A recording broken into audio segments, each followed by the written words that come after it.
And welcome to the Part-Time Nerd Podcast with me, your host, Alan.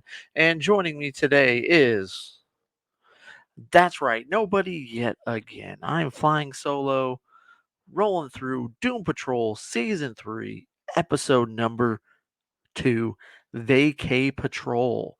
That's right, we're moving on to Vacay Patrol. The Doom Patrol decides that they need to go on vacation. Before we get into their vacation shenanigans, the episode starts back in 1949 with the Brotherhood of Evil. They're battling Niles, and they know for sure that Rita is no good.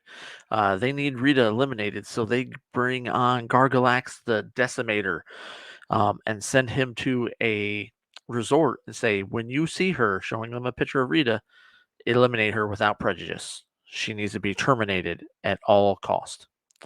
Um, so Gargalax goes to this resort and spends 70 years there not seeing Rita. 70 whole years.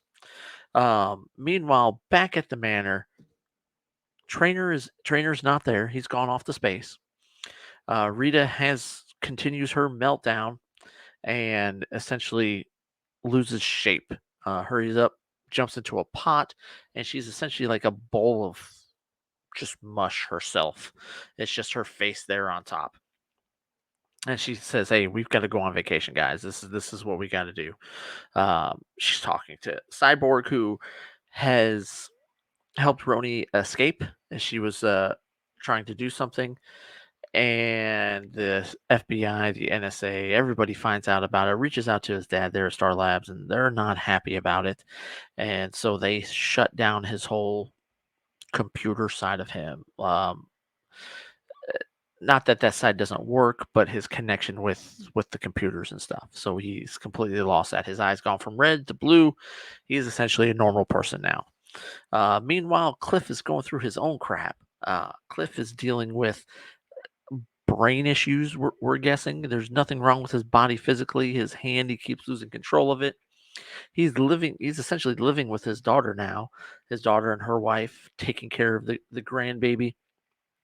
And he goes out to go check the mail, and his whole body is just completely frozen. He can't move. And then Jane's starting to live and coexist with Kay. After everything that happened through season 2, Kay's more there at the forefront, uh, being down there with the rest of the alters and everything like that. And you know, Kay decides, yeah, we should go on this vacation. It'll be fun. We need to do this. And Jane's like, no, we don't. And Kay's like, yes, we do. She's like, okay, if that's what you want, that's what we'll do. So they all decide to go on vacation. And where do they go? They go to the resort where Gargalax is. He's been there for 70 years. And he wants nothing to do with Rita once he finds out she's there. Meanwhile, he's met up with Cliff, and him and Cliff have kind of become buddies. They think each other's cool. They bond over their hatred for Niles. But it comes to find out they both hate Niles, and they kind of bond over that. But the episode is, and then from there on, it keeps going.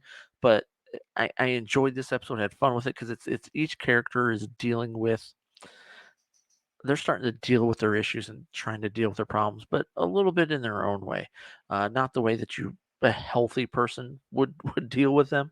Cliff decides he's going to deal with his brain issues and things like that by climbing the backbone, which is just a wood stake that just goes straight up with wood slots for like a ladder, and he's doing that, and he gets frozen and falls. Um, Gargalax decides. I absolutely loved Gargalax. He's only in a few scenes, but everything he's in, I really enjoyed. At the beginning, he's supposed to be like laying low, and he shows up for dinner that night at the resort, the first night there, and his assistant Samuels comes in there and like announces him, plays music, introducing, and goes to this big long spiel. Gargalax the Decimator, and he walks in, and everyone's like, "What the heck?" And he quickly becomes like the life of the party there, and he's the life of the resort and things like that. But through 70 years, he's just been kind of beaten down with everything and just decides he's done with it. Like when they see Rita, Samuels is like, this is it. This is our chance. This is what we got to do. And he's like, you know what? That lady's dealing with all of her own crap. She's obviously not doing well. we're done here. We haven't heard from the Brotherhood of Evil. Niles is dead. He finds out that Niles is dead. Like, we're going home. I've wasted the twilight, the best years of my life. Let's go home. I'm not doing this, which Mitchell isn't. Not Mitchell. Samuels is not happy about.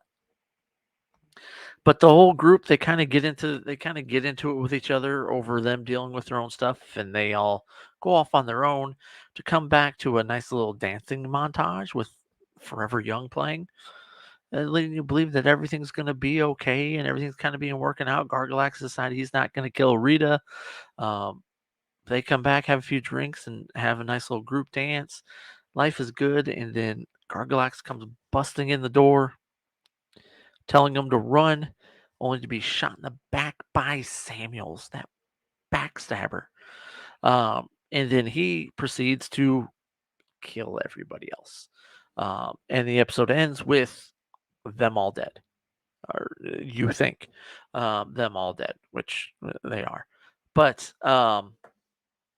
Rita, she tried to escape before she got shot, and she gets pushed back inside by Madame Rouge, which showed up at the end of the first episode. And she's a shapeshifter, and she had her face looking just like Rita. And Rita's like, What's going on?" And pushes her in, kills her. Well, Samuels kills her and has them all four laying down on the ground, kind of together. And that's where the episode ends. It was a cool episode because you got the characters. Here's what I like about this show: these guys are far from perfect. Their lives are all screwed up. They're all nut jobs. You wouldn't expect this group to kind of be heroes. Now, Cyborg, this is kind of a different version of Cyborg, because Cyborg's known as being a good, great hero, being a member of the Teen Titans, becoming a member of the Justice League, all of that stuff. But this is him kind of early on, so he's not quite there yet, but he's dealing with the issues of separating from his dad, um, still dealing with the death of his mom and that weighing on him from that being his fault. There's just a lot that he's going through, and all these characters are going through. So they kind of humanize them in that way more so than other ones, because you wouldn't want them to be helping, but they're always kind of pushed, and they don't want to help, and they're always kind of pushed to the forefront and have to, because they're the only ones who can deal with whatever it is they're dealing with, another dimension living inside the anus of a donkey that we've had. Um, the candle maker we had last season, just everything that we have and everything they go through. They are not your everyday heroes, and it's fun. Cliff, I'll talk about it every single episode. I absolutely love Cliff. I think Cliff is great. He's hilarious. He's funny. He's just Brendan Fraser just breathes life into this character, and it's nice to see Brendan Fraser back. Now that not that you actually get to see him, every once in a while they'll have like a flashback scene where you see him, but for the most part it's just his voice. But he's just Cliff is a national treasure. That's all there is to it. But that's all I got for today's episode, guys. I'll be back here in a little bit with episode number 3. That one is titled Dead Patrol. But thank you guys so much for watching. Make sure you like, share, follow, subscribe, comment.